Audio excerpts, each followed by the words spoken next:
Direkam dulu. Mana Ya, ini Pak. biasanya? Ayo Lionel sama FVP. Wah, nah ini Andre sudah merekam. Silahkan dimulai, diawali dengan memperkenalkan diri dan kemudian mempresentasikan materi presentasinya, yaitu diskusi dan kemudian diserahkan ke saya sebagai dosen pengampu. Silahkan Fajar atau siapapun yang mengawalinya. Baik, selamat siang kepada Bapak Daniel selaku dosen pengampu mata kuliah praktikum pengauditan. Selamat siang kepada teman-teman semua yang berbahagia. Sebelum presentasi hari ini, alangkah baiknya kita berdoa menurut agama dan kepercayaan kita masing-masing. Berdoa dimulai.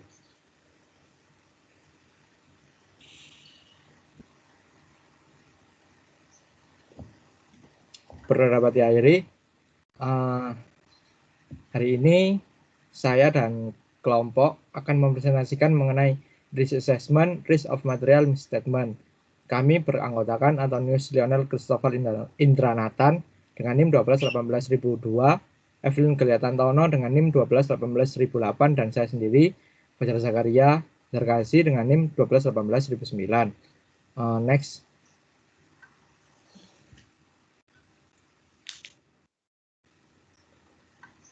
Baik, yang pertama adalah membahas mengenai risk of material misstatement. Itu ada dua, yaitu overall materiality dan specific materiality, dan yang kedua adalah performance materiality. Jadi langsung saja masuk ke overall materiality dan specific. Jadi kita membahas overall dulu, namanya juga overall, itu luas, overall semuanya merupakan materialitas untuk laporan keuangan secara menyeluruh apabila jumlah salah saji yang tidak dikoreksi terpisah maupun digabungkan lebih besar dari overall materiality yang ditetapkan untuk penugasan tersebut, maka laporan keuangan disalah sajikan. Overall materiality berdasarkan pada persepsi atau pada asumsi. Jadi dasarnya itu adalah mengenai kebutuhan informasi keuangan secara umum. Karena overall maka secara umum untuk pemakai laporan keuangan sebagai satu kelompok. Bisa next. Itu adalah asumsi dasarnya. Nah, terus asumsi auditor mengenai pemakai laporan keuangan adalah auditor mengasumsikan bahwa pemakai laporan keuangan itu satu, mempunyai pengetahuan yang cukup mengenai bisnis. Di sisi lain, akuntansi kan juga bahasa bisnis, maka auditor mengasumsikan bahwa pemakai laporan keuangan itu mengerti mengenai bisnis. Yang kedua, mempunyai keinginan, niatan untuk mempelajari informasi tersebut, informasi yang terkandung dalam laporan keuangan. Yang ketiga, memahami laporan keuangan dibuat dan diaudit pada tingkat materialitas. Yang keempat, menerima ketidakpastian internal atau inherent dalam penggunaan estimasi di kemudian hari. Yang kelima, keputusan ekonomis yang wajar, seperti contohnya itu investor menggunakan laporan keuangan untuk menginvestasikan ataupun kreditor untuk menambah utangnya ataupun vendor untuk lebih mensuplai perusahaan tersebut. Itu overall materiality. Sekarang kita membahas specific materiality. Spesifik itu tertentu.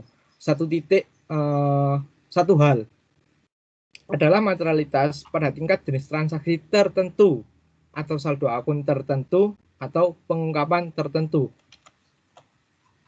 Specific materiality ini mengidentifikasi salah saji dalam jumlah yang lebih kecil daripada overall materiality yang berdampak pada keputusan ekonomis pemakai laporan keuangan. Artinya adalah salah saji yang diidentifikasi pada pada specific materiality ini lebih kecil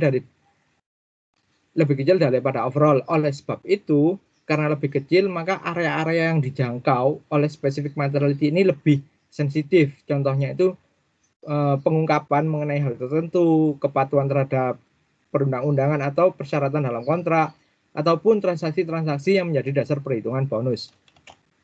Dalam menentukan angka materialitas, auditor umumnya menggunakan ambang batas atau benchmark. Ini berlaku belum, Nel? Balik dulu. Menggunakan ambang batas, ini berlaku itu untuk overall ataupun spesifik, jadi dua-duanya, tidak hanya untuk spesifik saja. Ambang batas serta besar persentasenya didasarkan pada kearifan profesional.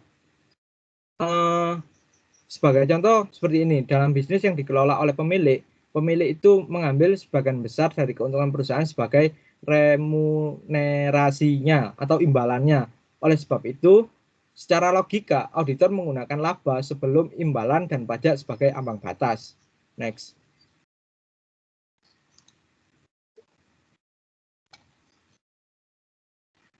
Hal-hal yang harus diperhatikan oleh auditor untuk memilih ambang batas yang tepat. Hal-hal yang harus diperhatikan itu satu, pemakai, siapa penggunanya. Dua, ekspektasi dari pemakai tertentu. Yang ketiga, unsur laporan keuangan yang relevan. Keempat, sifat entitas atau sifat perusahaan. Yang kelima, perlu ada tidaknya adjustment. Yang keenam, fokus pemakai, fokus utama para pemakai, fokus. Jadi pemakai fungsinya laporan ini untuk apa oleh pemakai. Yang ketujuh ada pembelanjaan entitas. Selanjutnya adalah tingkat volatilitas atau mudah berubahnya atau tidaknya. Dan yang terakhir adalah acuan alternatif. Next. Sekarang kita membahas mengenai performance materiality. Performance materiality digunakan auditor untuk menekan risiko sampai ke titik rendah yang dapat diterima. Risiko yang ditekan adalah risiko besarnya salah saji melampaui angka materialitas. Salah saji yang dimaksud adalah akumulasi salah saji yang tidak dikoreksi entitas dan salah saji yang tidak teridentifikasi oleh auditor. Performance materiality ditetapkan pada angka atau jumlah yang lebih rendah dari overall dan specific materiality. Hal ini dilakukan agar auditor melaksanakan lebih banyak pekerjaan dibandingkan dengan overall materiality dan specific materiality, dan salah saji yang lebih kecil lebih teridentifikasi menggunakan performance materiality. Next.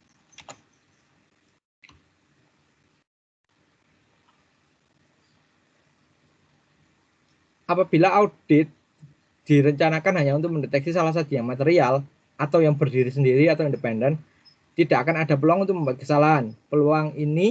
Padahal peluang ini diperlukan untuk mengidentifikasi dan memperhitungkan salah saji yang imaterial yang mungkin ada, yang tidak material. Jadi jika hanya audit itu memperhitungkan salah saji yang material, maka tidak memperhitungkan yang tidak material. Padahal yang tidak material apabila dijumlahkan atau digabungkan itu akan menjadi salah saji yang material, seperti itu. Jadi tidak bisa menganggap remeh salah saji yang tidak material, dan memang auditor dalam proses auditnya harus mengidentifikasi dan memperhitungkan salah saji yang tidak material tersebut, karena bisa menimbulkan salah saji yang material. Penentuan performance materiality bukan tentang kalkulasi mekanikal sederhana seperti hanya 80%. Namun performance materiality ini didasarkan pada faktor risiko serta pemahaman auditor mengenai entitas dan hal-hal yang diketahui dan ditemukan auditor dari penugasan sebelumnya. Jadi bukan hanya mengenai angka, tapi mengenai faktor risiko yang ditentukan oleh auditor. Next. Pada saudari Evelyn. Baik, saya akan menjelaskan mengenai komunikasi dengan TCWG dan SPI.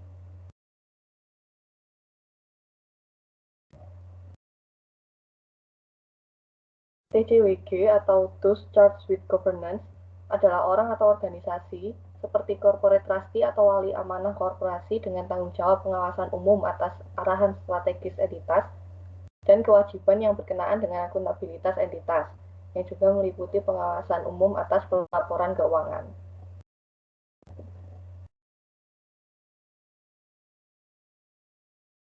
Tujuan dari komunikasi dengan TCWG ada beberapa. Yang pertama, mengkomunikasikan dengan jelas kepada TCWG tanggung jawab auditor berkenaan dengan audit atas laporan keuangan. Yang kedua, memperoleh informasi yang relevan untuk audit dari TCWG. Yang ketiga, memberikan kepada TCWG pengamatan yang berasal dari pelaksanaan audit, yaitu temuan dan informasinya. Yang keempat, mendorong komunikasi dua arah yang efektif antara auditor dan TCWG.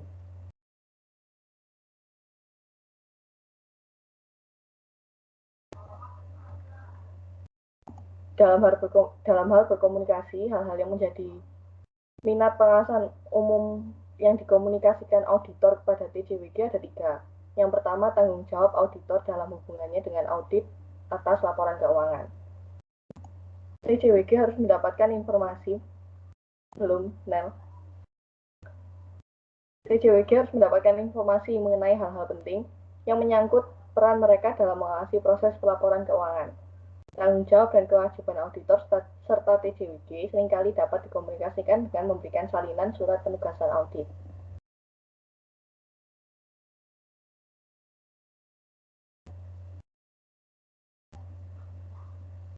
Hal kedua yang menjadi minat pengawasan umum yang dikomunikasikan auditor kepada TCWG adalah lingkup dan waktu audit. Membahas perencanaan audit akan membantu menumbuhkan komunikasi dua arah antara auditor dengan TCWG. Akan tetapi, auditor juga harus waspada untuk tidak memberikan informasi yang dapat menggagalkan audit itu sendiri, seperti rincian tentang sifat dari prosedur tertentu, maupun kapan suatu prosedur akan dilaksanakan. Selain auditor mengkomunikasikan rencana auditnya, auditor juga bisa meminta dan menerima masukan dari TCWG yang mungkin berdampak pada rencana audit.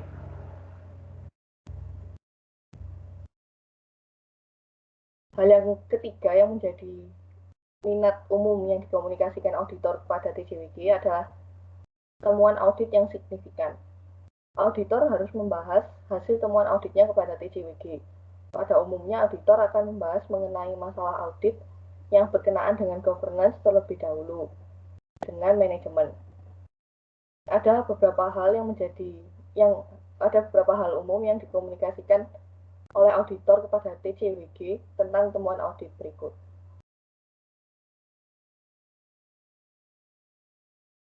Next. Ya. Beberapa hal itu merupakan kebijakan akuntansinya, komunikasi dalam periode lalu, risiko salah saji material, ketidakpastian yang material, kerentanan dan kepedulian, kesulitan signifikan yang dihadapi, komentar mengenai manajemen, penyesuaian audit, salah saji yang tidak dikoreksi, laporan auditor, hal-hal yang disepakati, dan hal-hal lainnya.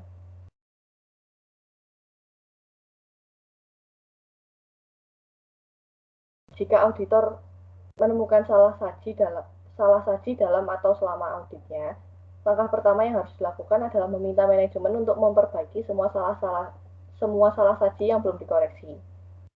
Jika manajemen memutuskan untuk tidak melakukan koreksi atas salah saji yang ditemukan, maka auditor harus mengkomunikasikan beberapa hal berikut kepada manajemen, yaitu yang pertama adalah rincian dari uncorrected misstatements atau salah saji yang tidak dikoreksi dan dampaknya. Yang kedua adalah salah saji yang tidak dikoreksi dan berjumlah material. Yang ketiga adalah dampak salah saji yang tidak dikoreksi.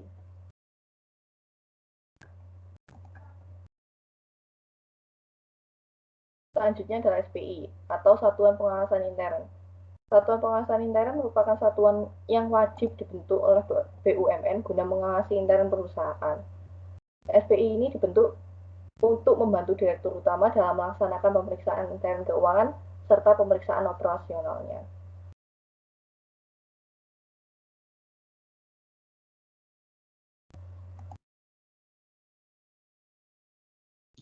Selanjutnya adalah studi kasus. Yang pertama adalah Risk of Material Misstatement pada PT Indofood Sukses Makmur Tbk. Jadi KAP Fajar, Evelyn, Lionel, dan rekan ini melakukan audit keuangan pada perusahaan PT Indofood Sukses Makmur untuk laporan keuangan periode 2018. Pada lanjutan proses audit ini, salah satu langkah pada Risk of Material Misstatement ini menghendaki auditor untuk menentukan akun-akun yang akan diklasifikasikan pada tabel Presentation and Disclosure. Selama melakukan proses audit, KAP menggunakan software Atlas versi Microsoft Excel sebagai alat bantu untuk pengerjaan audit. Setelah melakukan Risk of Material Misstatement, audit KAP dan auditor melakukan komunikasi dengan TCWG dan SPI pada PT Indofood Sukses Makmur. Bersamaan dengan hal yang sebelumnya, yaitu Risk of Material Misstatement, komunikasi dengan TCWG dan SPI ini juga dilakukan menggunakan software Atlas versi Microsoft Excel. Sebentar teman-teman, untuk Atlasnya saya akan pindah share screen terlebih dahulu.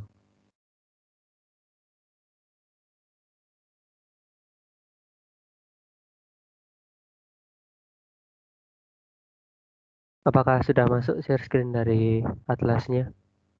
Sudah.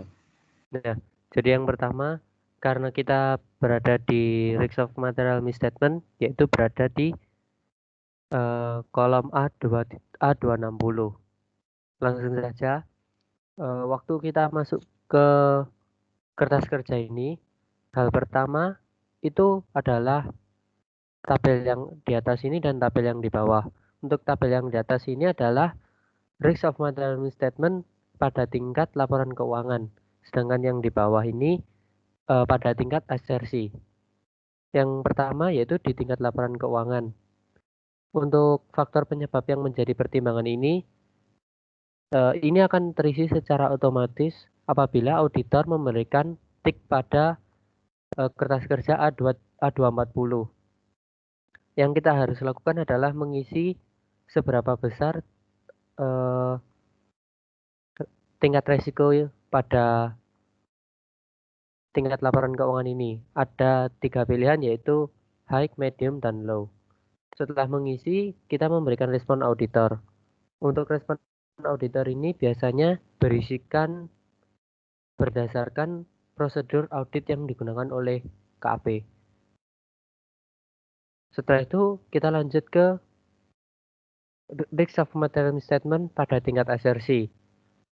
Sama seperti sebelumnya, yaitu di tingkat laporan keuangan ini yang menjadi faktor penyebab pertimbangan pada kolom ini, di kolom rentan atas risiko kecurangan, inherent risk level, control risk atas significant risk of material, dan saldo atau transaksi ini akan secara otomatis terisi di sini apabila auditor sudah mengisi kertas kerja yang sebelumnya, yaitu A240,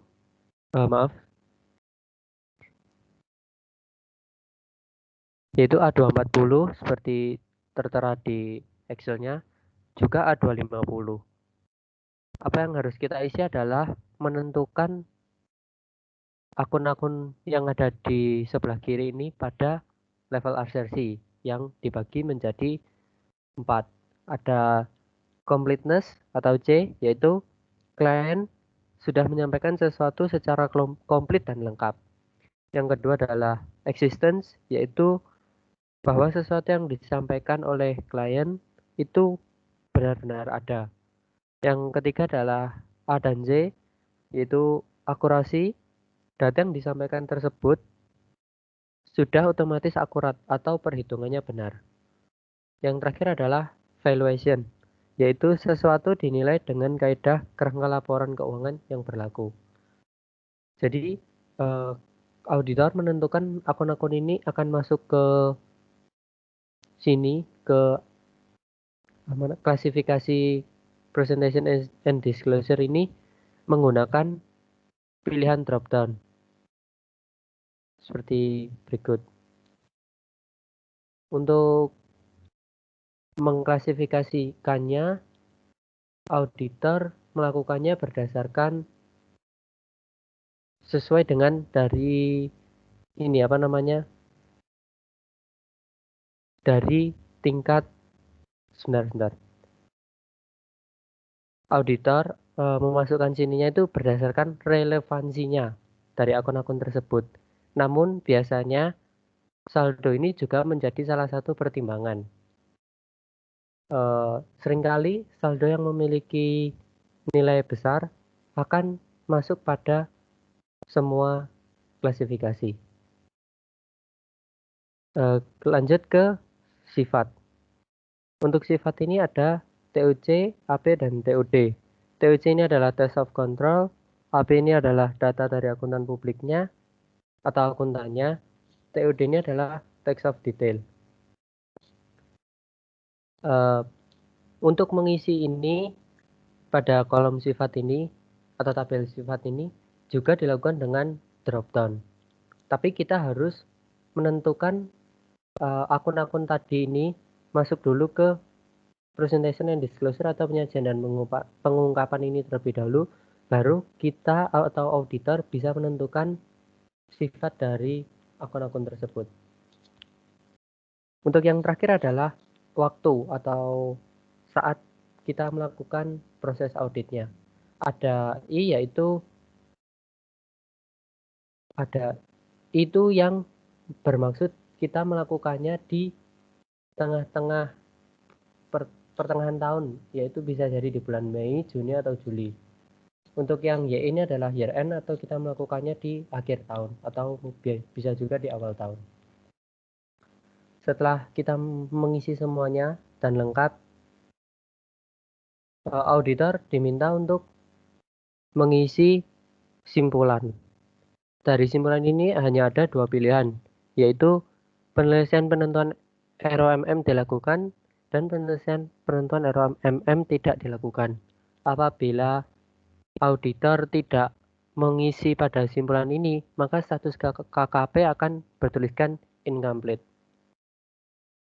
Jangan lupa juga untuk kita dari auditor ataupun KP mengisi waktu dan tanggal waktu kita mengerjakannya. Selanjutnya adalah kertas kerja A2.70, yaitu berkaitan dengan TJWG dan SPI. Untuk pada kertas kerja A270 ini hanya akan terdapat 2 pilihan. Maksudnya 2 pertanyaan. Apakah kalian memiliki TJWG dan apakah kalian memiliki SPI? Untuk apabila dari auditor, apabila klien memiliki TJWG dan SPI, maka kita akan mengisikan pilihan ya. Nah, apabila kita mengisikan pilihan ya, maka kita akan diarahkan ke subindeks A270.1. Nah, pada A270.1 ini bersifat subjektif, yaitu wawancara dengan 2 pihak dari klien. 2 jenis pilihan wawancara ini bisa dilakukan dengan komunikasi dengan pihak yang bertanggung jawab atas tata kelola dan komunikasi dengan satuan pengendalian intern. Karena dilakukan wawancara, maka kelompok kami mengasumsikan bahwa pilihan pertanyaan ini adalah ya semua. Setelah mengisi pertanyaan ini, kita akan diarahkan kesimpulan sama seperti sebelumnya. Setelah kita mengisi pilihan simpulan ini, maka status KKP akan komplit. Apabila kita tidak mengisi, maka tulisannya akan tidak incomplete. Begitu juga dengan waktu pengerjaan.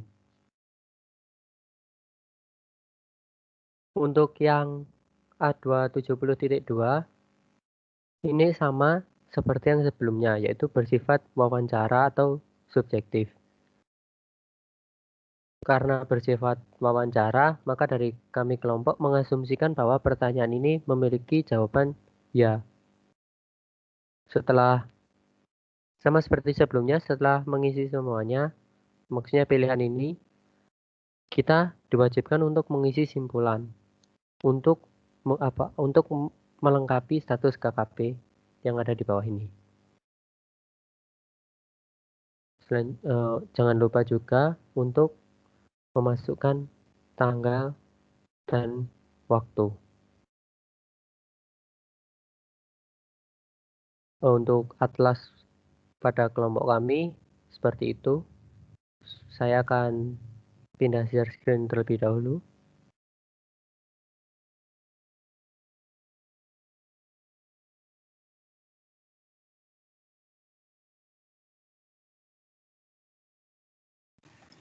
Baik, yang terakhir adalah penutup. Next slide.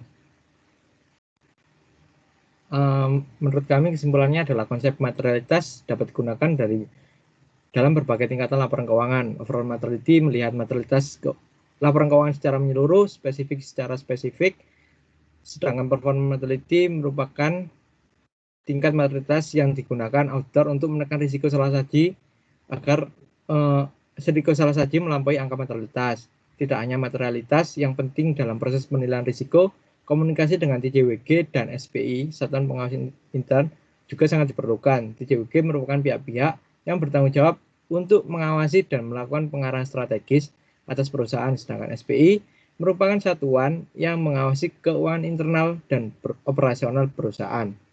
Next. Sekian presentasi dari kami. Selanjutnya akan memasuki sesi tanya jawab. Kami akan membuka 9 pertanyaan teratas karena di sini ada 11, 12. Nah ya, alhamdulillah rame. Yang pertama saya persilakan kepada Saudara Marcelino Felix. Ya, terima kasih atas kesempatannya. Saya Marcelino Felix dengan NIM belakang 22. Saya ingin menanyakan kira-kira apa faktor kualitatif yang harus dipertimbangkan dalam menentukan kesalahan penyajian yang mungkin material. Ya, itu saja, terima kasih. Ya, terima kasih atas pertanyaannya. Selanjutnya ada Saudari Silvi. Baik, terima kasih atas kesempatannya. Saya Sylvia dengan NIM 1218132.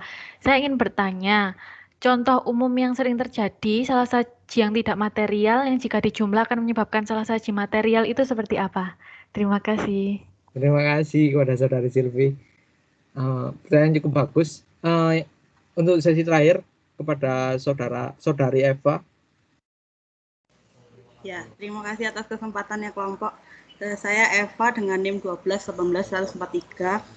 Tadi di PPT disebutkan TCWG harus mendapatkan informasi mengenai hal-hal yang penting yang menyangkut peran mereka dalam mengawasi proses pelaporan keuangan. Informasi mengenai hal-hal penting tersebut itu seperti apa ya? Terima kasih. Baik, terima kasih pada Saudara Eva. Untuk audiens diharapkan sabar menunggu jawaban dari kami. Terima kasih. Siap sabar.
Baik, saya akan menjawab pertanyaannya Silvi tadi. Sel sajian tidak material apabila dijumlahkan menjadi material itu contohnya seperti apa?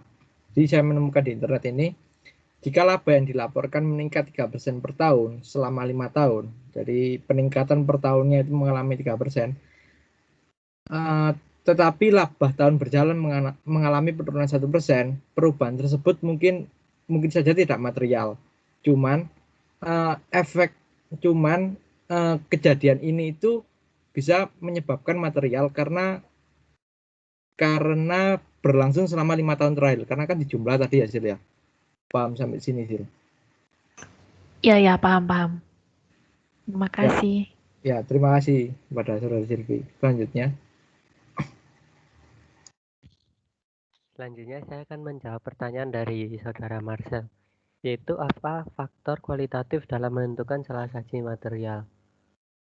Kelompok kami menemukan ada beberapa faktor kualitatif yang mempengaruhi materialitas, yaitu yang pertama, jumlah yang diakibatkan ketidakberesan biasanya dipandang lebih penting dari kekeliruan yang tidak disengaja. Yang kedua, kekeliruan yang kecil sekalipun dapat dipandang material jika berkaitan dengan kewajiban kontrak. Yang ketiga adalah kekeliruan yang tidak material dapat menjadi material jika mempengaruhi kecenderungan laba. Apakah menjawab Saudara Marcel?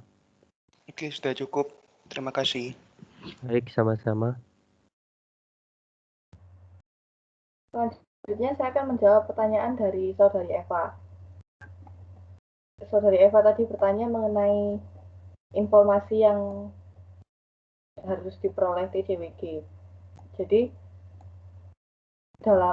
memang dalam proses audit itu TCWG juga harus mendapatkan informasi penting yang berkenaan dengan dia selama proses audit itu. Jadi misal kan TCWG ini tugasnya memang perannya memang mengawasi proses pelaporan keuangan.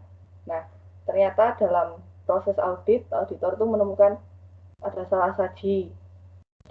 Nah, dari sini TCWG juga otomatis harus tahu karena dia yang mengawasi proses pelaporan keuangan tersebut. Jadi hal-hal seperti itu.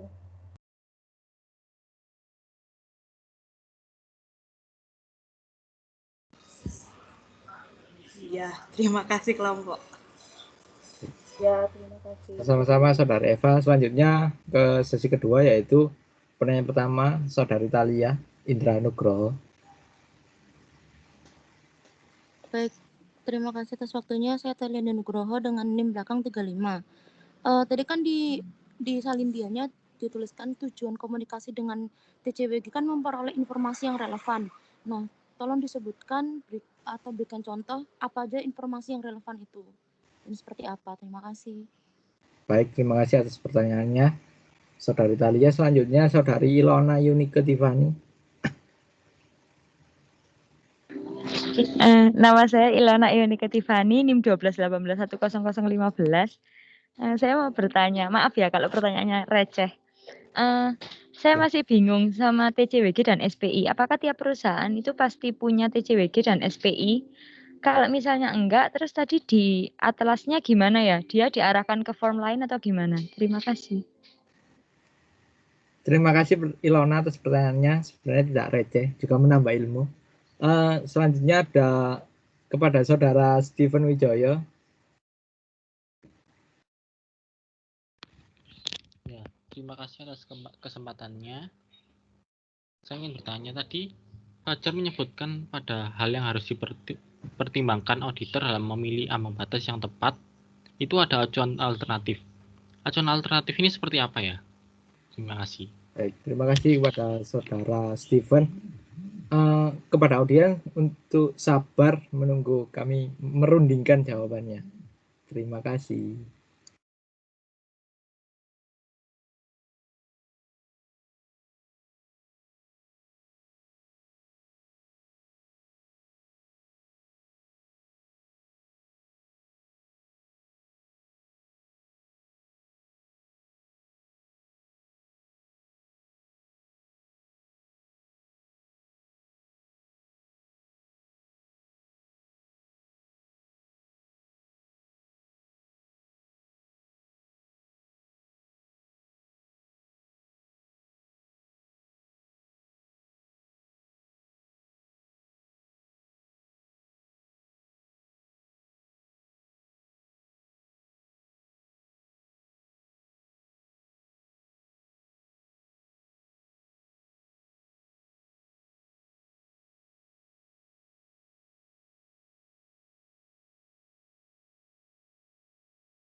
Baik, saya akan menjawab pertanyaannya Steven tadi mengenai acuan alternatif. Maksudnya itu apa? Ini acuan alternatif itu apakah ada alternatif untuk acuan yang diusulkan? Yang kedua, apakah alternatif ini tepat untuk situasi yang dihadapi oleh perusahaan? Jadi kan tadi itu kan mengenai pertimbangan auditor. Untuk acuan alternatifnya ini bisa berupa aset lancar, net working capital, total aset, total pendapatan, gross profit, total ekuitas, dan arus kas dari operasi. Seperti itu kepada saudara Steven. Itu acuannya. Maksudnya. Ya, terima kasih. Saya Steven NIM 1218133. Terima kasih. Oke. Selanjutnya. Saya akan menjawab pertanyaan dari saudara Ilona. Sebentar. Untuk saudara Ilona, apakah share screen-nya masuk ya? Jadi kan pertanyaannya tadi tentang TCWG dan SPI. Pasti ada di tiap perusahaan atau tidak? Kalau misalnya tidak ada, di atlasnya bagaimana? Untuk di atlasnya sendiri pun, jika kita memilih iya, maka kita akan diarahkan ke subindeks A270.1 dan A270.2. Tetapi apabila kita memilih tidak, maka bisa kita lihat di kontennya sini, kemungkinan dia akan dilewati karena tidak ada proses selanjutnya, yaitu apabila kita memilih tidak, seperti itu. Tapi dari asumsi dari kelompok kami adalah jika perusahaan tersebut berskala besar, maka dimiliki TJWG dan SPI, seperti itu. Apakah membantu saudara Ilona? Oh iya, baik. Terima kasih.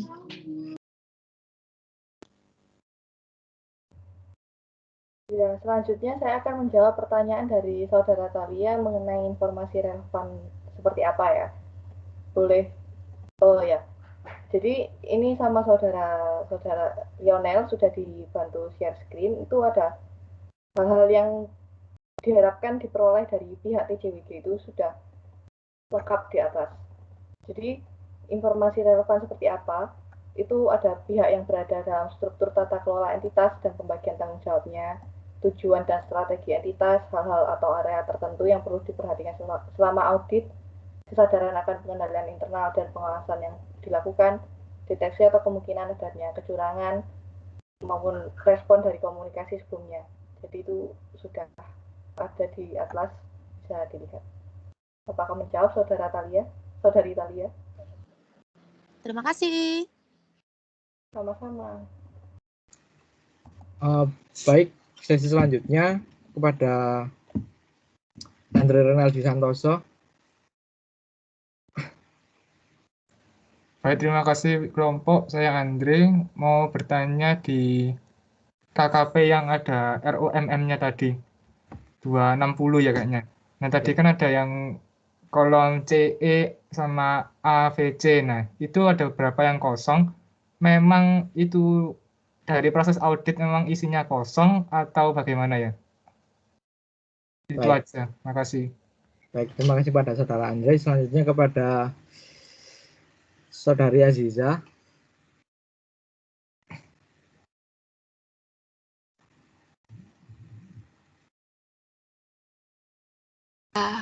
Baik, terima kasih atas waktunya. Perkenalkan, nama saya Aziza Istighfar Robbani dengan NIM 1218003. Saya ingin bertanya, kan kalau misalnya audit kan biasanya di perusahaan itu ada banyak risiko audit. Nah, bagaimana cara auditor mengurangi risiko audit biar nggak kelihatan banyak gitu? Terima kasih. Oke, baik. Terima kasih pada saudari Aziza. Terakhir kepada saudari Fani.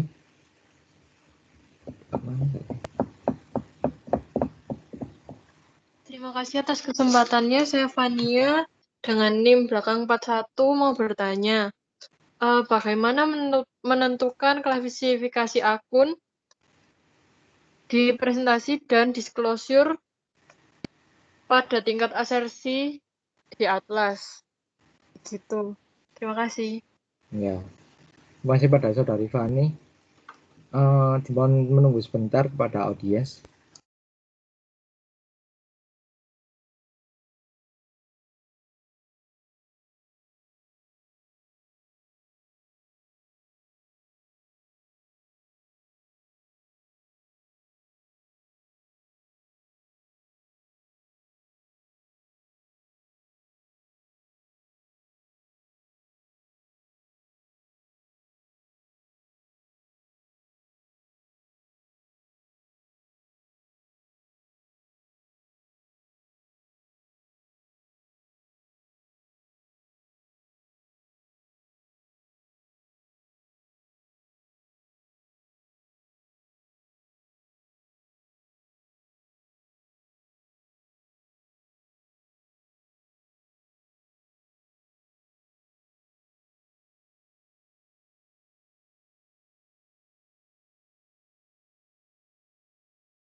Baik, saya akan menjawab pertanyaannya Aziza, bagaimana cara auditor untuk apa tadi?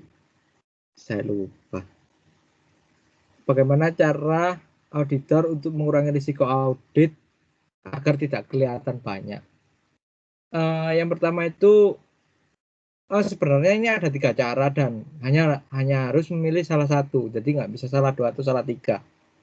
Jadi yang pertama itu menambah tingkat materialitas dengan di sisi lain tetap mempertahankan jumlah bukti yang dikumpulkan. Jadi menambah tingkat materialitas dengan mempertahankan jumlah bukti yang dikumpulkan. 1, 2, menambah jumlah bukti yang dikumpulkan. Di sisi lain mempertahankan tingkat materialitas.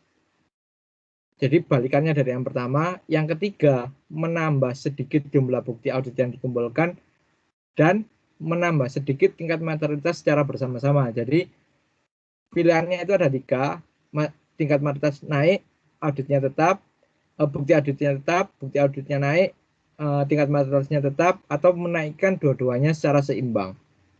Apakah sudah menjawab, Saudari Aziza? Baik, terima kasih atas waktunya. Mendalam. Selanjutnya. Saya akan menjawab pertanyaan dari Saudara Andre dan Saudari Fania karena jawabannya bisa dikatakan mirip. Untuk yang Andre kan tadi kenapa ada beberapa kolom di AC dan EC dari proses audit itu kosong. Lalu untuk Fani bagaimana menentukan klasifikasi akun kan? Jawabannya itu sebenarnya untuk yang pertama itu untuk menentukan akun masuk klasifikasi presentation and disclosure itu berdasarkan prosedur audit yang digunakan oleh auditor. Juga ada sedikit subjektif dari auditor itu dan tergantung relevansinya dengan completeness, existence, accuracy, dan valuation seperti itu.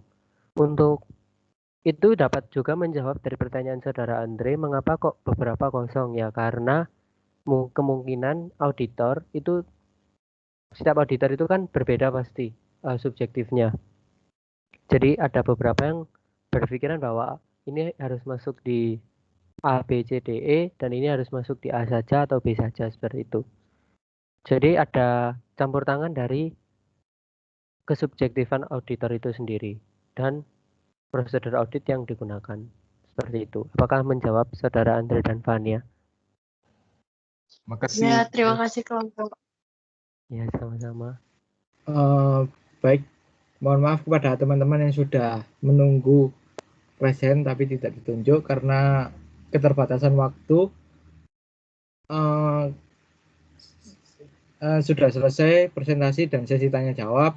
Untuk itu saya kembalikan ke Bapak Daniel Sugama selaku dosen pengampu mata kuliah praktikum pengauditan. Terima kasih kepada semuanya.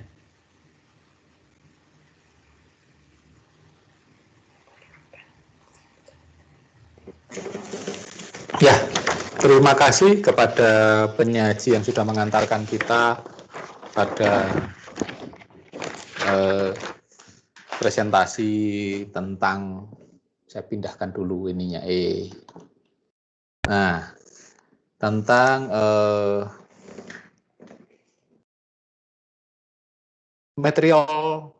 risk of material misstatement. Jadi ada bagaimana dengan resiko bila terjadi misstatement di dalam laporan akuntansi atau laporan keuangan yang diaudit oleh auditor. Resiko-resiko apa yang harus dihadapi dan dimitigasi. Nah, sebenarnya kan kemudian pertanyaannya mengarah kepada satu, resiko kemarin kita sudah pelajari, risk and materialitas dan resiko itu kan sudah dipelajari. Nah, kemudian sudah kemarin kita belajar bagaimana kemudian menentukan tingkat resiko dan materialitas. Nah, sekarang baru kemudian tentang material misstatement. Nah, ini kaitannya dengan apa? Kaitannya ternyata kalau materialitas kemarin kita belajar itu ditentukan per akun. Bahwa kemudian resiko itu terkait dengan resiko yang sifatnya katakanlah ada risiko audit itu ada 3 gitu ya. Ada yang namanya resiko inherent, terus ada resiko pengendalian dan risiko deteksi. Nah, ini kalau yang sekarang risk of material ini tentang bagaimana keseluruhan dari laporan keuangan itu. Jadi yang kemudian di sini ada kaitannya dengan apa? Nah, ini berarti pemahamannya sebenarnya lebih kepada apa? Bukan per parsial apa yang akan dilihat oleh si auditor, tapi secara keseluruhan. Berarti apa ini? Perspektifnya adalah kembali kepada perspektif kelembagaan. Makanya dia sifatnya adalah overall. Dia sifatnya adalah akumulatif dari total kondisi perusahaan. Jadi yang kemudian yang dicari sebenarnya adalah hal-hal yang terkait dengan kebijakan dan strategi. Makanya di sini selain overall itu tentu saja ada kemudian tandingannya itu adalah specific materiality, itu yang sifatnya bisa ditetapkan satu persatu, tapi kemudian ada performance materiality, materialitas dari kinerja. Nah, kinerja di sini kaitannya bukan hanya kinerja keuangan saja, tapi kinerja manajemen secara keseluruhan. Makanya yang dikejar di sini itu dalam hal pembuktiannya itu si auditor itu berkomunikasinya dengan TCWG, those charged with governance. Jadi siapa saja orang-orang yang terkait dengan governance, terkait dengan tata kelola. Nah, di sini kaitannya itu kalau di dalam sebuah perusahaan itu tentu saja kaitannya dengan komisaris, baik itu komisaris utama, komisaris independen, dan komisi auditnya. Nah, di dalamnya pasti ada auditor internal. Nah, kemudian siapa lagi yang komunikasi yang kemudian itu kan orang-orang yang menentukan rencana strategi, orang-orang yang menentukan hal-hal yang terkait dengan strategi lembaga. Terus kemudian secara khusus itu internal akan kemudian internal audit pasti ya sudah dihubungkan karena kaitannya dengan TCWG internal audit. Terus kemudian pada unit yang lebih kecil lagi mereka yang bertugas di pengendalian internal. Jadi lebih kepada pengendalian internal ini mereka yang menilai ketaatan dari para pekerja terhadap apa, terhadap SOP, terhadap aturan lembaga, terhadap hal-hal yang lain. Jadi dia urusannya hal yang memang teknis. Nah, ini yang dikejar, yang kemudian oleh auditor itu harus difahami semuanya. Jadi lebih dari sekedar pengendalian, karena pengendalian ini pernyataan tentang SOP dan sebagainya. Itu resikonya kalau ternyata SOP ada, lengkap dan sebagainya, itu sudah baik. Tapi bahwa kemudian auditor ingin tahu lagi penerapannya bagaimana. Penerapannya terkait dengan kelembagaan, otomatis akan ada strategi dari lembaga. Kalau budayanya itu ternyata adalah loose, pengendalian yang relatif longgar, maka dia akan menaikkan tingkat resikonya, dan tentu saja urusannya dengan materialitas ya. Resiko diperbesar, otomatis dia akan memperkecil, materialitasnya diperkecil, dia akan meninggikan resiko. Terus kemudian materialitasnya dikecilin, jumlah persentasenya dikecilin, dan kemudian apa? Berarti bukti audit yang dikumpulkan harus lebih tinggi. Nah, itu kaitannya dengan urusan dengan kemudian bagaimana auditor berstrategi. Nah, itu yang kemudian dilakukan oleh auditor. Jadi auditor tidak hanya kemudian mendapatkan informasi yang di permukaan. Makanya itu kan sifatnya kualitatif kan, apa yang disampaikan oleh Lionel tadi, bahwa kemudian auditor melakukan wawancara terhadap TCWG maupun dia terhadap SPI, melakukan bukan sekedar hanya ada atau tidak, tapi kemudian melakukan wawancara, tanya jawab. Ya tanya jawab tidak harus ketemu ya, karena kalau ketemu enaknya omong ketemu dengan yang namanya komisaris juga nggak gampang. Nah, itu biasanya bisa kemudian bersurat, jawabannya seperti apa itu juga boleh, atau minimal ya ada jawaban tertulis, pernyataan yang kemudian tidak hanya asersi manajemen, tidak hanya pernyataan manajemen tentang laporan keuangan, tapi juga ada pernyataan dari para pemegang saham, bukan pemegang saham ya, sorry, orang-orang yang TJWG ini terkait dengan orang yang mewakili ya pemegang saham, ada komisaris utama, komisaris independen gitu ya.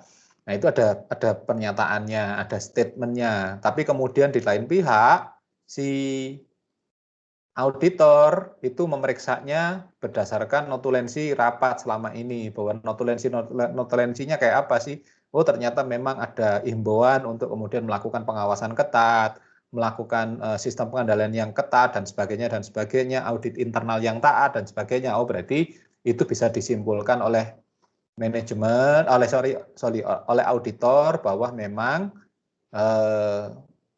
TCWG-nya memerintahkan untuk dilakukan pengendalian yang ketat atau pelaksanaan strategi yang ketat bagi perusahaan. Nah, itu berarti kemudian dia bisa menjentang ya atau tidak gitu ya.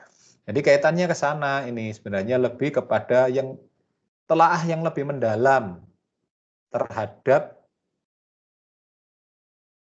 bukan hanya audit internal, tapi terhadap ketaatan dan terhadap kinerja. Nah, itu yang ditekankan, dan memang kemudian kalau kita ngomong ke atlasnya sebenarnya nggak terlalu banyak ya, 260, 270 itu pun lebih banyak ke TCWG dan SPI gitu ya. Yang lain-lainnya kan sifatnya normatif ya. Nah, ini yang kemudian sebenarnya tidak terlalu dalam di atlasnya, tapi sebenarnya dalam hal pelaksanaannya itu nggak gampang. Pelaksanaannya ini kemudian ya ada pekerjaan berat yang dilakukan oleh si auditor karena kemudian bertemu dengan komisaris independen dan sebagainya. Masalahnya dengan waktu biasanya gitu ya. Tapi ya kemudian dari laporan-laporan tertulis, notulensi rapat komisaris, notulensi rapat pleno antara komisaris dengan komisaris utama, komisaris independen dan manajemen itu bisa menjadi catatan-catatan penting yang bisa dipergunakan oleh auditor untuk menentukan materialitas secara keseluruhan. Overall materiality dan termasuk di dalamnya specific materiality, termasuk di dalamnya adalah performance materiality, itu bisa ditetapkan di situ. Nah, gambarannya gini, gampangnya gitu kan secara praktek ini kan keren banget gitu ya, contohnya itu saya nggak ngerti aja gini, kenapa di atas itu pembahasannya tentang BUMN, tapi kemudian ternyata KAP FEL ini, Fajar, Evelyn, dan Lionel ini kok malah kemudian menggunakan contohnya itu adalah Indofood. Padahal di atasnya itu jelas-jelas di situ contohnya pakai BUMN ya. Jadi bagi saya, lu kok rada gak nyambung, tapi ya nggak apa-apa kan sama-sama perusahaan, hanya pemiliknya aja yang kemudian berbeda. Kalau BUMN sebagian besar dipegang oleh negara, maka komisarisnya itu ditunjuk oleh pemerintah, tidak melalui RUPS gitu ya. Jadi penunjukannya itu bisa langsung. RUPS, rapat umum pemegang saham luar biasa, biasanya itu untuk urusan mengganti direktur dan sebagainya. Jadi biasanya yang menunjuk itu dalam hal ini BUMN itu adalah menteri. Nah, kalau di sini di pembahasan ini kan menggunakan Indofood ya, yang perusahaan yang jelas-jelas itu sifatnya komersial, dan itu berarti dia melalui penetapannya melalui rapat umum pemegang saham. Ya nggak apa-apa lah. Nah ini malah lebih nanti membuat bingung Anda, karena tapi sebenarnya perlakuannya gampang gini. Jadi TJWG itu adalah orang-orang yang diminta untuk mewakili pemegang saham untuk melakukan proses perencanaan strategis dan pengawasan terhadap jalannya manajemen, dalam hal ini adalah perusahaan ya. Jadi dia itu bisa saja kemudian komisaris utama, dan kemudian ada komisaris independen. Komisaris utama itu mereka yang melakukan perencanaan, komisaris independen yang tugasnya melakukan pengawasan terkait dengan, biasanya dia berhubungan dengan internal, di bawahnya bukan biasanya, itu dia punya anak buah yang namanya komite audit, dia punya komite audit yang di bawahnya itu ada auditor internal, dan ada yang namanya SPI ya, Satuan Pengawasan Internal, yang sifatnya lebih teknis. Nah, itu kalau di perusahaan. Contoh gampangnya lagi yang itu terjadi di saya dan saya alami dan saya kerjakan sekarang gitu ya. Di koperasi. Di koperasi itu anggota punya namanya rapat anggota tahunan, dan itu kemudian ya sama dengan RUPS ya kan, rapat umum pemegang saham. Kalau kami kan namanya RAT ya, rapat anggota tahunan. Kebetulan kemudian disitulah kemudian rapat anggota itu secara 4 tahun sekali itu memilih siapa yang menjadi pengurus dan siapa yang menjadi pengawas, mewakili masing-masing cabang gitu ya. Nah kebetulan saya kepilih jadi ketua pengawas. Nah ketua pengawas ini dan kemudian ada ketua pengurus. Pengurusnya ada 7 orang, pengawasnya ada 3 orang gitu ya. Nah sebenarnya kami inilah yang TCWG gitu, contoh gampangannya gitu ya, komisaris ini TCWG-nya. Karena apa? Yang menentukan governance, menentukan arah lembaga dan sebagainya, yang menyusun rencana strategis, rencana kerja, namanya RAPB gitu ya, rencana anggaran dan anggaran pendapatan belanja negara, rencana anggaran dan pendapatan dan belanja bagi perusahaan ini, itu yang menentukan adalah TCWG. Manajemen hanya terima gitu. Walaupun di dalamnya terlibat dalam hal ini juga dalam hal pengambilan keputusan. Jadi mereka sama-sama menyusunlah kerja bareng. Namanya raker ya, rapat kerja. Nah, Itu dilakukan di akhir tahun sebelum masuk ke tahun baru. Setelah tahun yang baru ini 2021, maka itu harus dijalankan. Jadi enaknya omong kalau di koperasi itu namanya EVA-Perca, rapat kerja evaluasi dan perencanaan. Nah, itu yang kemudian kami merencanakan rencana strategis 5 tahun ini apakah perlu direvisi atau tidak, apakah tetap. Setelah rencana ini jadi, terus kemudian sudah ada, kalau kemudian dirubah, perlu dirubah, mana yang perlu dirubah, apakah semuanya atau sebagian. Terus kemudian rencananya kemudian menjadi namanya rencana kerja atau rencana operasional. Nah, itu sifatnya tahunan. Nah, setiap tahunan itu rencananya ini loh, program kerjanya atau program kerjanya ini. Nah, dia kemudian diturunkan lagi. Nah, dari situ kan ada pendanaannya, sumber dananya dari mana, dipergunakan untuk apa, berapa besar pendapatan yang diperkirakan akan didapat, dan kemudian berapa besar biaya yang diperlukan. Nah, itu kemudian menjadi RAPB. Nah, itu disahkannya di mana? Itu kemudian belum disahkan ya, tapi kemudian dilaporkan di rapat umum pemegang saham, tapi sebelumnya sudah dijalanin. Di RAT itu dilaporkan, saat itu kemudian di rapat umum pemegang saham atau RAT di DOK, maka itu dijalankan selama setahun ini. Nah, itu prosesnya kayak begitu. Nah, kami ini yang diminta, kami ini yang didatangin oleh auditor. Jadi enaknya omong saat kami menunjuk auditor kemarin itu, karena memang itu haknya komisaris independen, kami menunjuk auditor. Ya, auditor itu kemudian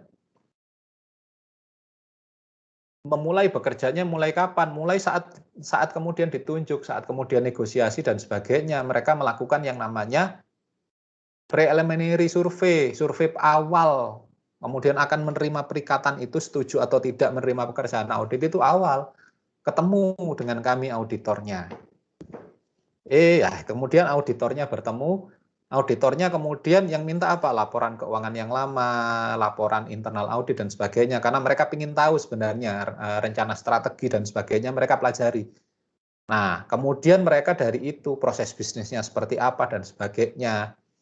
Selang berapa saat kemudian berarti mereka sudah menemukan, oh kayak begini. Mereka menentukan kemudian laporan dari laporan keuangan auditan 2 tahun belakang kemarin.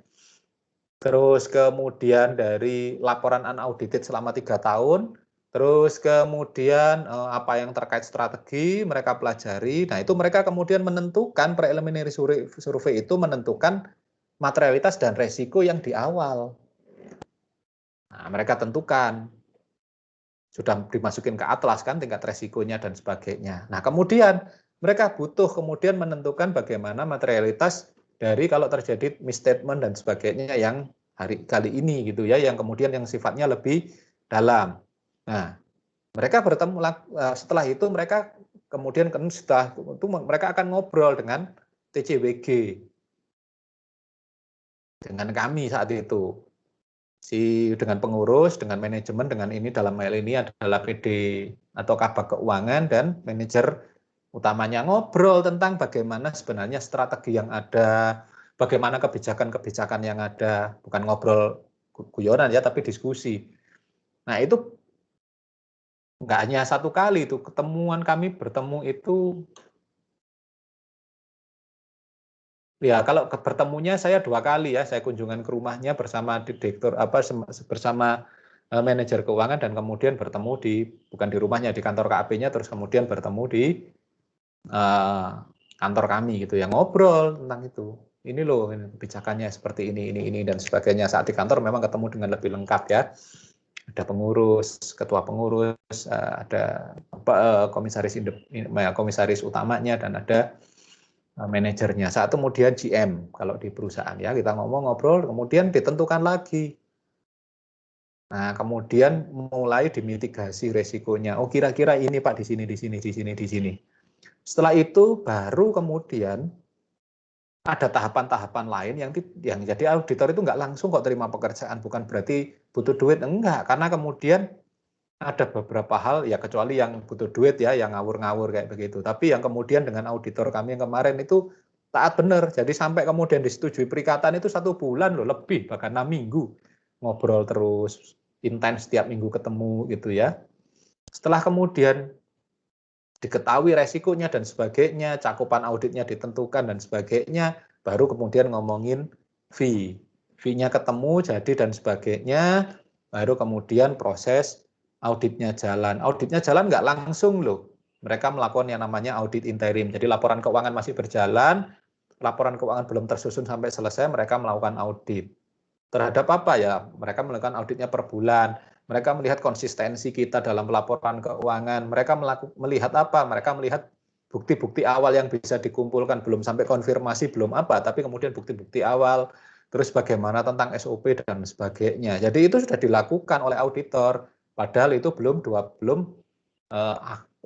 berakhir ya, belum tahun 2021, tahun 2020. Jadi prosesnya dilakukan. Dasarnya dari mana? Tentu saja adalah dasarnya dari mitigasi terhadap materialitas resiko dan adanya kemungkinan hari ini yang kita pelajari ya, overall materiality dan overall and specific materiality dan kaitannya dengan performance materiality. Itu yang kemudian dilakukan. Nah, ini yang kemarin kebetulan begitu prosesnya. Terus kemudian ini singkat cerita ya, saat proses auditnya, ya ampun ternyata anggota yang audit itu ternyata teman-teman Anda yang lagi PKL di kantor KAP itu. Jadi ya lucu aja gitu.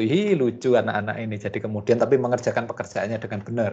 Karena saya awasi gitu ya. Saya awasi sendiri. Saya jadi tidak hanya kemudian berlaku sebagai TCWG, tapi ternyata saya juga sebagai dosen pembimbing dari PKL-nya. Ya, kalau PKL-mu nggak serius tak ketagi gitu ya. Dan ternyata serius juga dilakukan dengan baik prosesnya oleh kawan-kawan yang ikut kemarin. Nah, kayak begitu prosesnya. Jadi tidak serta-merta bahwa kemudian pertimbangan-pertimbangan ini walaupun katakanlah sudah dimasukkan ke atlas, bisa saja tidak disetujui sampai ke perikatan atau kemudian perikatannya ternyata harganya naik karena apa? Resikonya semakin tinggi yang ditanggung oleh KAP gitu ya. Jadi kalaupun sudah dimasukkan atlas belum tentu kok sampai perikatan karena atlas ini sebenarnya membantu untuk menghitung resiko-resiko ini. Kebetulan karena kemarin KAP-nya itu saat mengaudit tempat kami memang baru ya karena kami ganti KAP karena tidak puas dengan KAP sebelumnya yang hanya melakukan pekerjaan secara sampling. Jadi kami punya 11 kantor cabang, dia hanya sampling 4 itu aja daerah kota sini aja. Kayak sepertinya kok tidak terlalu, kok nggak sampai yang dalam-dalam kok nggak tahu gitu ya, jadinya akhirnya kami tidak puas itu. Dan lagi penunjukannya bukan saya sebagai komisaris independen, masih ditunjuk oleh manajemen yang lama. Kebetulan ini manajemennya juga ganti kan, GM-nya, makanya itu kemudian saya minta bahwa ini hak saya, kenapa ini kemarin, ya karena yang kemarin itu saya masih baru, kemudian sudah given ya, sudah ada semuanya loh, ya apa sih, ya, sudah ada ya sudah lah. Karena sudah sign kontrak, saya nggak mungkin batalin. Kalau batalin berarti kan harus mengeluarkan uang ya sudah. Saya lihat pekerjaannya ternyata tidak memuaskan. Makanya yang tahun ini saya minta kembali karena ini memang haknya dari komisaris independen, haknya TCWG-nya yang menentukan, bukan haknya manajemen. Nah kalau manajemen kan karena dia yang beroperasional, dia yang diaudit. Ya kalau kemudian ada kong kali kong, ya kita nggak tahu ya. Hasil auditnya ternyata saya ya maklum lah, karena mantan auditor tahu lah kerjaannya kayak begini, dari pekerjaannya ternyata tidak dilakukan dengan penuh dan sebagainya, terus kemudian samplingnya pun juga sampling yang minimal dan sebagainya. Nah saya sampai sekarang jadi auditor, tapi kan sekarang jadi auditor internal ya, jadi kemudian lah pekerjaannya kayak begini kan sebagian besar pakai copy paste dari laporan sebelumnya ya, dibayar segitu ya terlalu mahal gitu ya, makanya kemudian saya cari auditor yang lain. Dalam hal ini memang ketemu dengan yang mau ya, kebetulan teman sendiri gitu ya, jadi bisa dimintain macam-macam. Syarat mintanya banyak gitu ya, bayarnya ya murah gitu ya, pokoknya murah tapi hasilnya harus bagus ya kayak gitu ya. Nah ternyata disetujui, disepakati karena kemudian ini adalah pekerjaan bersama sebagai pembelajaran bersama. Ya akhirnya inilah gitu ya, laporan auditnya memuaskan bagi kami, bagi anggota yang ingin tahu, puas sekali mereka bahwa audit ini sudah terbuka banget gitu ya. Tapi bagi manajemen beberapa pusing kepalanya karena banyak hal yang akhirnya ketahuan gitu ya, resiko-resiko seperti SPI-nya dijalankan dengan longgar, terus kemudian ada dalam tanda petik katakanlah ada abuse of power ya, karena kemudian atasan menekan bawahan dan sebagainya, itu kemudian jadi sangat longgar dan akhirnya terbuka ya, enaknya kami punya rekomendasi untuk melakukan perbaikan ke depan gitu seperti apa. Jadi itu urutan panjangnya dalam pengerjaan audit sampai kemudian apa sebenarnya yang ingin dicapai dalam proses audit itu sebenarnya. Kalau sekedar hanya memenuhi kewajiban, menyusun laporan, terus kemudian memuaskan pemegang saham, ya bisa saja. Tapi kalau kebetulan komisarisnya atau TCWG-nya, komisarisnya, baik komisaris utamanya dan komisaris independennya itu kebetulan butuh pembenahan, maka ya memang harus dilakukan audit penuh atau full audit untuk kemudian membuat langkah-langkah yang mendetail. Langkah-langkah hasilnya detail, kemudian itu dipergunakan untuk perbaikan mendetail pada tahun-tahun mendatang. Jadi begitu pekerjaannya. Jadi sebenarnya jadi TCWG ini bisa kemudian dia menjadi informan yang baik untuk audit ini lebih ketat, materialitasnya lebih kecil, resikonya lebih tinggi gitu. Tapi juga kemudian bisa saja dia dalam tanda petik membuat audit ini jadi agak melempem dan sebagainya. Karena apa? Karena dia juga yang bernegosiasi. Dan juga dia kemudian menceritakan, tapi sebenarnya kalau auditornya mau taat betulan pada kode etiknya, dia tahu kok bahwa sebenarnya kalau kemudian mulai minta yang sampai kemudian katakanlah opinion shopping, ya itu kan berarti mereka beresiko kalau ternyata sampai melakukan keluar LAI, laporan auditor independen, apalagi kemudian sampai mengeluarkan opini, tapi harus berhadapan dengan kondisi yang tidak pada tempatnya. Jadi bisa saja kemudian laporan auditnya itu dipermasalahkan, apalagi kalau kemudian mengalami kebangkrutan atau yang lain. Paling tidak, resiko yang terbesar saat kemudian terjadi peer review. Ada auditor yang lain yang diperintahkan oleh IAPI untuk kan ada namanya peer review ya, antara auditor itu saling melihat pekerjaannya. Jadi tapi tidak semuanya disampling.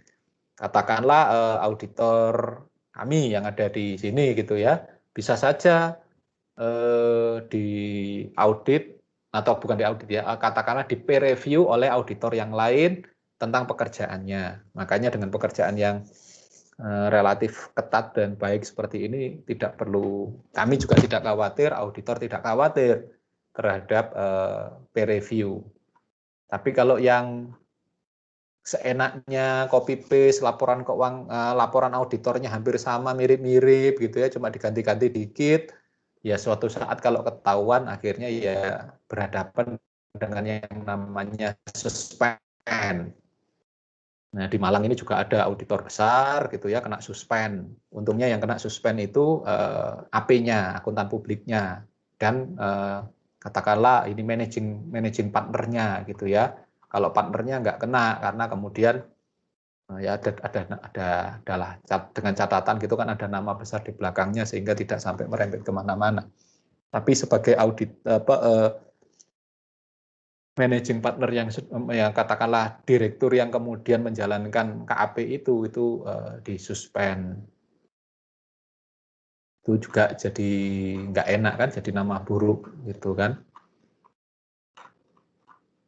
Nah itu jadi sebenarnya panjang. Kenapa kemudian katakanlah auditor itu perlu berhati-hati dengan penentuan materialitas dan resiko sampai kemudian risk of material misstatement seperti ini jadi sangat penting karena mereka salah atau dengan sengaja ya melakukan perbuatan yang melanggar gitu ya. Katakanlah mereka salah dalam menentukan materiality and risk, materialitas dan resikonya, materiality and risk-nya ini salah, terus kemudian risk of material misstatement-nya juga kemudian salah,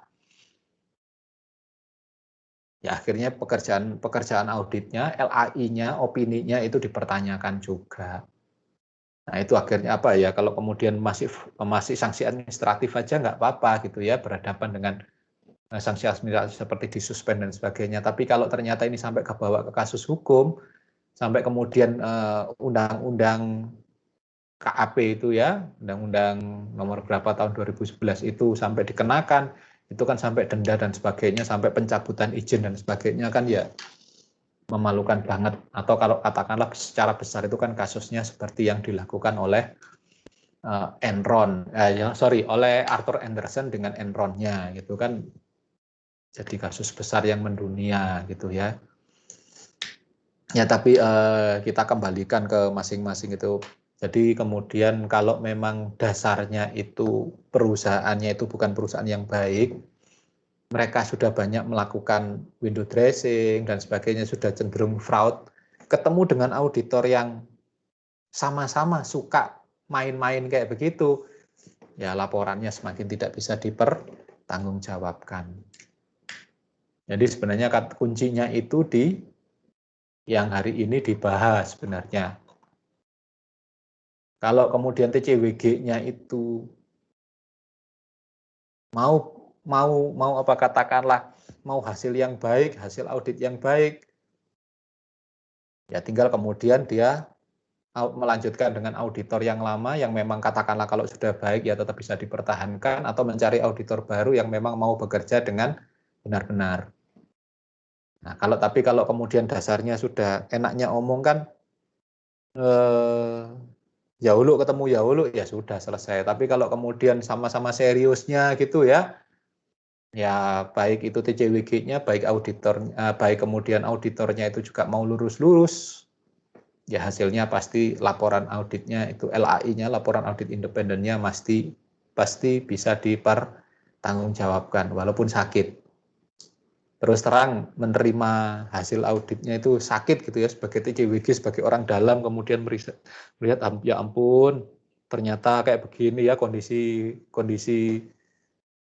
perusahaanku gitu ya mau nggak mau kalau kita pengen baik kan ya sudahlah, ini berarti jadi rekomendasi untuk perbaikan ke depan. Tapi kalau dasarnya sudah belahom, dasarnya sudah memang nakal gitu ya, curang gitu ya malah seneng apa caranya apik lah, bagaimana caranya dibedai supaya cantik gitu ya kalau perlu dioplas gitu ya, sampai begitu. Jadi laporan keuangan itu dulu istilahnya kita window dressing gitu kan, di make up laporannya dibaiki. Sekarang enggak, kalau perlu dioplas, perusahaan rugi bisa untung. Nah, itu kan jadi masalah. Tapi ya BUMN pernah kok melakukannya kesalahan itu ya, Telkom pernah melakukan. Terus kemudian Bank Lipo itu juga pernah melakukan. Nah sekarang kan kemudian kelihatan bopeng-bopengnya semakin banyak ya. Ada Jiwasraya, ada banyak yang kemudian bermain-main kayak begitu. Apalagi hanya sekedar koperasi kredit seperti yang katakanlah saya yang terlibat, waduh, diajak maju, diajak sungguh-sungguh gitu, waduh sudah susah. Padahal yang dikelola itu duitnya anggota, duitnya masyarakat yang kalau kelasnya gede sih ya nggak apa-apa lah. Kalau kelasnya itu orang-orang gede gitu ya nggak apa-apa. Bukan berarti terus kemudian orang-orang gede itu kalau merugi ya kita nggak apa-apa ya tetap harus kita perhatian ya. Tapi nah tempat kami itu kan mulai dari katakanlah buruh tani, petaninya, sampai ke tuan tanahnya, dari kemudian pedagang eceran di pasar, sampai pedagang gedenya ada, masa sih kami harus bermain-main gitu kan. Itu yang menjadi perhatian kita saat kemudian jadi auditor. Sebenarnya kita harus melihat siapa auditi kita gitu. Jadi kalau auditor harus serius, karena satu kita harus taat pada yang namanya standar pada etika profesi kita, selain itu kita harus juga concern terhadap, kita harus perhatian terhadap siapa auditi kita. Kalau auditinya itu pemegang sahamnya atau anggotanya memang orang kebanyakan ya, katakanlah ekonominya menengah ke bawah, ya jangan dimain-mainin lah gitu aja. Pesan moral saya begitu. Jadi auditor itu nggak gampang, jadi auditor itu nanggung beban berat karena dia itu seperti penjaga gawang yang terakhir gitu ya. Kalau kemudian lancar-lancar aja dibuat lancar, kemudian auditor mengiyakan sesuatu yang sifatnya fraudulent, sesuatu yang sifatnya fraud, yang curang, orang kan akan semakin percaya, oh ini loh perusahaan ngomong baik, auditornya aja ngomong baik kok, ya memang kondisinya baik-baik. Kalau seperti sekarang, seperti Jiwasraya tiba-tiba bangkrut, atau ya negara kan harus menanggung kerugian, belum bangkrut sih, nggak bangkrut sih, karena punyanya negara ya.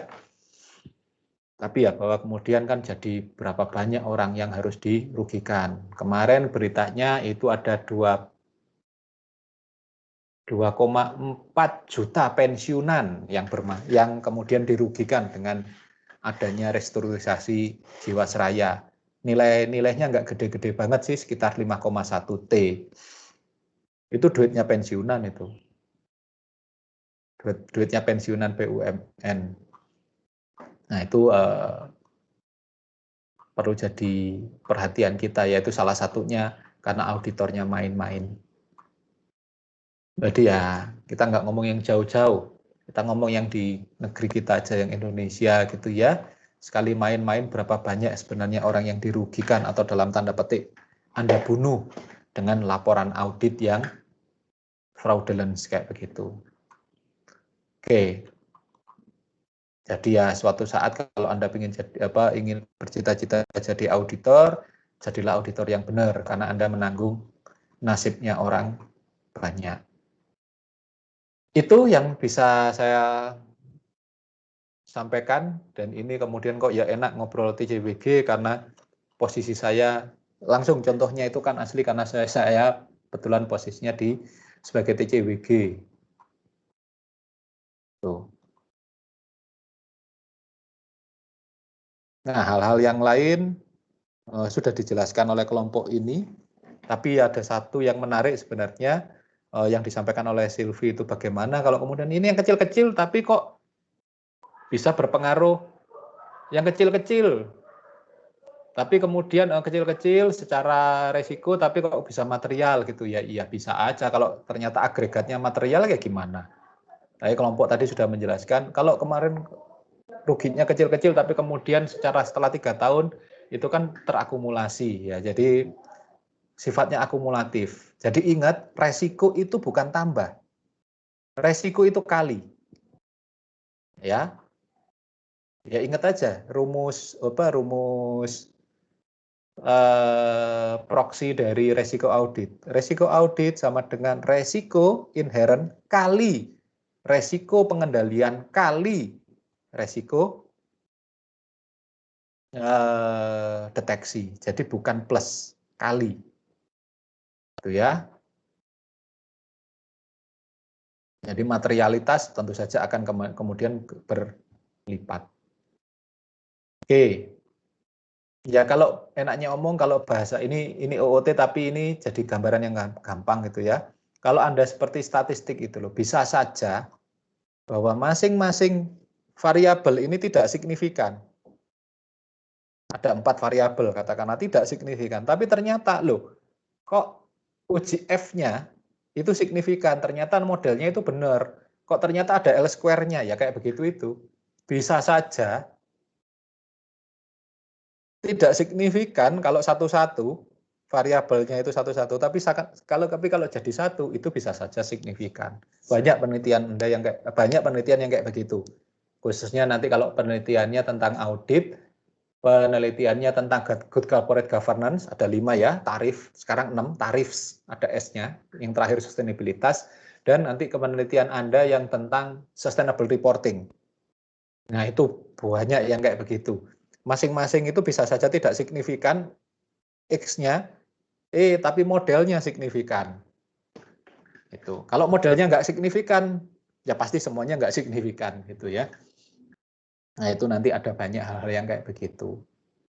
Kira-kira begitu. Oke, apakah ada yang ingin ditanyakan lagi dari apa yang sudah saya sampaikan tentang risk of material misstatement? Siapapun ya, bukan hanya penyaji, tapi kalau dari penyaji sangat baik penyampaiannya, baik itu bentuk makalahnya enak dibaca, rapi, minim salah ya typonya, tapi ada beberapa yang memang harus ditambahkan, harus diperbaiki. Penyampaian presentasinya juga menarik, gitu ya. Ya semoga pada presentasi-presentasi selanjutnya juga seperti ini gitu ya, menarik, disajikan dengan baik, dan banyak yang bertanya. Hari ini saya senang karena kemudian yang nanya banyak lagi gitu ya. Saya pikir kemudian praktikum audit jadi tidak menarik. Ternyata itu hanya fenomena 1-2 minggu. Nah, ternyata sekarang kembali. Atau karena faktor presentasinya menarik gitu ya. GR ini orang-orang penyajinya nanti langsung besar kepala gitu ya. Nah, tapi memang secara presentasi menarik, disampaikan dengan baik, dan ada banyak yang kemudian menanyakan karena mungkin lebih ini ya, lebih banyak membuat penasaran, opo itu TCWG, apa itu SPI, kemudian kok TCWG dan SPI-nya itu harus ya dinilai bersama dan sebagainya. Terus kok tulisannya di situ banyak kualitatifnya, apa maksudnya gitu kan, wawancaranya seperti apa, itu aja ya. Tapi ya nggak apa-apa, tapi bukan nggak apa-apa, tapi memang blessing in disguise-nya gitu ya. Kelompok ini mendapatkan sesuatu yang banyak menimbulkan pertanyaan. Oke, semoga minggu depan yang akan menyajikan materi tentang kita sudah masuk ke risk response, tidak lagi risk assessment. Risk assessment sudah sampai hari ini. Minggu depan itu risk response, itu tentang worksheet dan estimasi akuntansi. Bagaimana estimasi akuntansinya, worksheet kertas kerja dan estimasi akuntansi gitu ya. Metode-metode yang dipakai, pilihannya seperti apa, itu lebih banyak nanti variasinya. Oke, kalau tidak ada yang lain lagi, kalau tidak ada yang ditanyakan, saya akan akhiri perkuliahan hari ini. Ya, kita akan tutup dengan doa untuk mendapatkan yang terbaik dari Yang Maha Kuasa atas perkuliahan kita dan sisa kuliah Anda yang tinggal setahun ke depan gitu ya. Semoga berakhir berjalan dengan baik dan lulus dengan baik. Kita akan berdoa menurut iman dan kepercayaan masing-masing, dipersilahkan.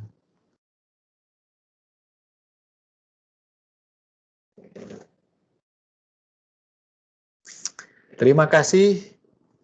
Doa cukup, kita akan ketemu lagi minggu depan ya.